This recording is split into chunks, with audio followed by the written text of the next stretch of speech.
अब आते हैं जनाब एक और अहम खबर की ओर। जब हमने आपके साथ मौसम के मिजाज और एडवाइजरी जो जम्मू कश्मीर इंतजामिया की है उस हवाले से गुफ्तगू की, तो दूसरी बड़ी खबर पर आते हैं। और दूसरी अहम खबर जो है वो मौसम के हवाले से है कि बेतरतीब मौसम की मार जो है वो हॉर्टिकल्चर सेक्टर पर पड़ती हुई नजर आ रही है। सेब और दीगर चीजों पर हम गुज़श्ता कई दिनों से बात कर रहे थे, लेकिन चेरी की फसल भी बहुत ज्यादा मुतासिर हुई है। इस तरीके की इतलात जो है वो सामने आ रही है कि लगातार ज़ालाबारी, बारिशें, तेज आंधियों की वजह से जो चेरी की खेत होती है, हमारे पास जो चेरी की पैदावार है उसमें काफी ज्यादा नुकसान हुआ है। और तकरीबन 60% नुकसान जो है वो हॉर्टिकल्चर सेक्टर को यहाँ पर हुआ है। सिर्फ चेरी के यानी चेरी वाले जो मेवा है उसमें 60% का नुकसान हुआ है। इस तरीके के आदाद-ओ-शुमार जो है सामने आए हैं। अभी ये माना जाता है कि तकरीबन 12,000 मीट्रिक टन जो है वो चेरी पैदावार होती है। और उसमें जम्मू कश्मीर का जब आप देखते हैं तो लार्जेस्ट चेरी प्रोडक्शन जो भारत के अंदर है, मुल्क के अंदर है, वो सिर्फ जम्मू कश्मीर है जहां से सबसे ज्यादा ये पैदा होती है। और शुपिया, गांदरबल, कुलगाम, टंगमर्ग, रफियाबाद, वागूरा और दीगर इलाके जो है वो इस वक्त सबसे वर्स्ट हिट माने जा रहे हैं, जहां पर ज़ालाबारी हुई है, तेज बारिशें हुई हैं, आंधी हुई है, जिसकी वजह से इस नन्हे से मेवे को कब से काफी ज्यादा नुकसान हुआ है, छेद हुए हैं, नुकसान हुआ है और मार्केट में अब इसका टेकर कोई बचा नहीं है। जब आप साबिका सालों के बारे में या साबिका ईयर के बारे में देखेंगे, साबिका साल के बारे में देखेंगे तो जो क्वांटिटी हमारी चेरी की थी वो बेहतर बताई जा रही थी। और यही वजह था कि मुख्तलिफ अकसाम की जो चेरी हमारे यहाँ उगती है कश्मीर के अंदर, चाहे मखमली हो, सिया हो, मिश्री हो, जड्डी हो, इटली हो या दीगर अकसाम की जो चेरियां हैं, 8-9 चेरियां हैं, इसमें बहुत सारी चेरी जो थी वो बैरून मुल्क भी जाती थी। यानी एक तो मुल्क की मंडियों में आती थी, बैरून मुल्क भी जाती थी। और दुबई जैसे स्टेट के अंदर भी हमने गुज़श्ता 2 सालों के दौरान चेरी की जहां पर काश्त होती थी और बाद में एक्सपोर्ट होकर ये दुबई भी जाती थी। लेकिन अब की बार इस तरीके का नज़ारा देखने को बहुत कम मिलेगा। ओपन मार्केट में भी आपको ये बहुत कम मिलेगी और इंटरनेशनल एक्सपोर्ट इस पर होगा, इस पर अभी भी खदशा ही बना हुआ है, क्योंकि पैदावार में 50%, लगभग 60% के आसपास कमी आई है। सीधे श्रीनगर चलेंगे, हिलाल हमारे साथ इस सनद पर गुफ्तगू करने के लिए ज्वाइन कर चुके हैं। हिलाल, बहुत शुक्रिया जी ज्वाइन करने के लिए। बड़ा इंपॉर्टेंट मामला है, मौसम का मिजाज बदला हुआ था गुज़श्ता कई हफ्तों से, जिसकी वजह से ज़ालाबारी हुई, बारिशें हुई और हॉर्टिकल्चर सेक्टर जो सेब मालिकान है उनको सबसे ज्यादा नुकसान हुआ। और फिर बादाम, अखरोट वाले लोग अपने तरीके से परेशान थे। लेकिन अब की बार जो हम खबर ले रहे हैं, एक्सक्लूसिव बात जो कर रहे हैं वो चेरी की कर रहे हैं, क्योंकि चेरी की काश्त महदूद इलाकों के अंदर हो रही है। और अब जब रिपोर्ट सामने आ रही है, फ्रूट ग्रोवर जो बात सामने रख रहे हैं, उनका मानना है कि तकरीबन 60% लॉसेज जो है वो इस मेवे का हो चुका है। ओपन मार्केट से लेकर इंटरनेशनल मार्केट में अब की बार ये मेवा देखने को मिलेगा, बहुत देर तक मुश्किल ही है।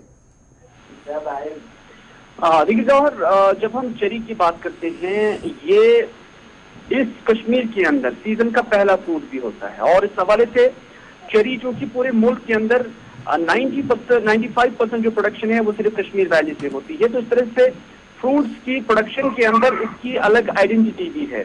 तो इस वाले से कश्मीर की एक शनाख्त बनी हुई है कि जो अलग अलग वेराइटीज के जो चेरीज है वो कश्मीर के अंदर ही उगते हैं। तो इस हवाले से जो 95% का जो प्रोडक्शन है वो कश्मीर से ही हासिल होता है। और लगभग 130 से 150 करोड़ रुपए की ये आमदनी जम्मू कश्मीर को सालाना पाई जाती है। और तकरीबन जो 12,000 मेट्रिक टन इसकी प्रोडक्शन कश्मीर के अंदर होती है और इसमें से 35 से 44,000 के करीब जो मैट्रिक टन है वो हम बाहर एक्सपोर्ट करते हैं। तो इस हवाले से मिश्री जो सबसे स्वीटेस्ट फ्रूट और स्वीटेस्ट वैरायटी ऑफ चेरी मानी जाती है, उसको हम एक्सपोर्ट भी करते थे और दुबई की मंडियों में ये चेरी जाता था। लेकिन इस साल जो मौसम की मार रही है, जो लगातार मूसलाधार बारिशें हुई हैं, जो ज़ालाबारी हुई है, उससे इस नाजुक, क्योंकि एक चेरी जो है एक नाजुक मेवा भी है, इसकी जो लेयर होती है वो बहुत ही होती है। तो इस वजह से जब ज़ालाबारी हुई तो इसको काफी सारा नुकसान हुआ है। जैसा कि आपने खुद भी इस बात की वजाहत की है कि साउथ कश्मीर के अंदर और उसके साथ साथ शहरी श्रीनगर के अंदर भी बारिशों की वजह से इसे नुकसान हुआ है। और बाकी एक जगहों जो बांडीपुरा है, वहाँ गांदरबल, उन इलाकों के अंदर भी नुकसान हुआ है। तो इस नाजुक फ्रूट को इस बार काफी सारा नुकसान हुआ है। और जब हम मंडियों के अंदर जो व्यापारी है उनसे बात करते हैं तो उनका कहना है कि अभी यहाँ पर जो गिलास की फसल है या जो चेरी की फसल है वो बहुत कम आती है और ऐसा नहीं लग रहा है इस बार कि वो इस फ्रूट को बाहर एक्सपोर्ट कर पाएंगे। तो कुल मिलाकर जहां एक तरफ से ये खबर आ रही है कि तकरीबन 60% से ज़्यादा क्रॉप जो है वो नुकसान हुआ है, तो डिपार्टमेंट ऑफ हॉर्टिकल्चर प्लानिंग की तरफ से कोई बात सामने रखी गई है या सरकारी सतह पर अभी कोई मुआवजे का इस तरीके का कोई बात, कोई प्लान, कोई एग्जीक्यूशन? देखिए और कश्मीर के अंदर जब हम देखते हैं और इतने सालों से हम इस हॉर्टिकल्चर को भी रिपोर्ट करते आए हैं, हमने देखा कि ये पहली बार नहीं हुआ कि जब फसलों को नुकसान हुआ है। हाँ, इतना जरूर है कि इस बार ज्यादा मेवा फसल को नुकसान हुआ है और इस बार के रिवायत को बरकरार रखते हुए सरकारी ऑप्शन मेवा बागात का उन्होंने दौरा किया, जायजा लिया और एसेस करने के बाद यही इसी तरह की खबरें आ रही हैं कि हाँ 7% नुकसान हुआ है।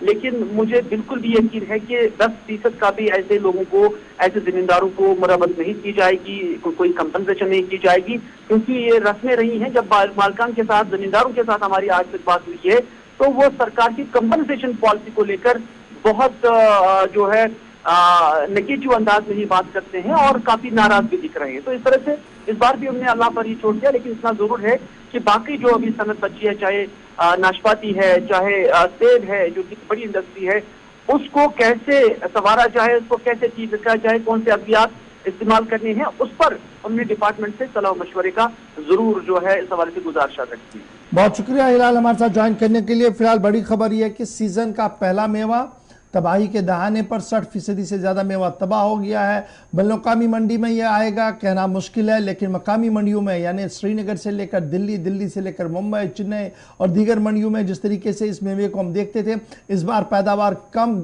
अच्छी हुई थी, लेकिन जो तबाही आंधी, ज़ालाबारी और बारिश ने मचाई है उससे फसलों को काफ़ी ज़्यादा नुकसान हुआ और इस बार मंडियों में ये दिखने को बहुत देर तक मिलेगा, बहुत कम इम्कान इसका।